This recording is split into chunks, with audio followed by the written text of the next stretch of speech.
expecting that hiring got back on track. So we're looking for a gain of roughly 700,000. But as you mentioned, there is tremendous uncertainty since we saw with the April jobs report really highlighted that there does seem to be somewhat of a speed limit to this recovery. So there's certainly a lot more frictions when it comes to hiring than I think was generally anticipated.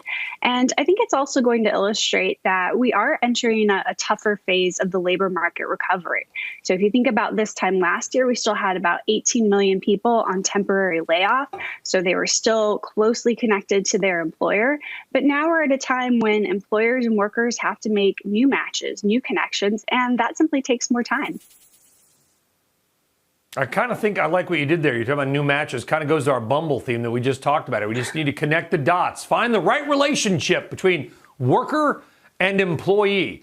Do you think we'll also, Sarah, see any kind of an upward revision? Because remember, these numbers are not perfect. And every month they come out and the numbers get changed up or down from the previous month. April was a bust. Is it possible it could be revised or nudged higher? I think it's certainly possible, and that's something that I'm going to be watching more closely than I usually would, just given that in many ways, April's number was such an aberration from the other labor market data that we've seen that have been pointing towards continued improvement and really the pace of demand for workers picking up and even some improvement on the supply side. So we saw that with labor force participation last month, but we've also seen it in things like the household pulse survey showing more workers or fewer people not looking for work at the moment. And so I think we'll be looking at not just the May print and the industries that are comprising that, but also what happened last month. So was that a fluke or are there still these substantial frictions that we're seeing?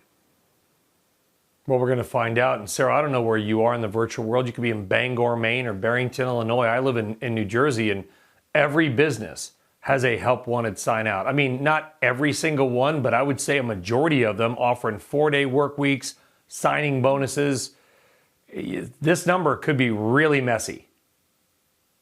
It certainly could be. And we've seen that in some ways, the hiring challenges have grown more acute. So yesterday, the NFIB released their May data point for positions hard to fill, and we saw that increase to another record high.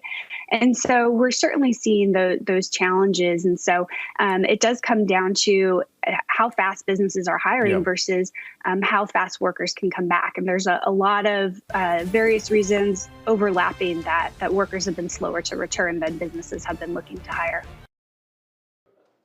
Shepard Smith here. Thanks for watching CNBC on YouTube.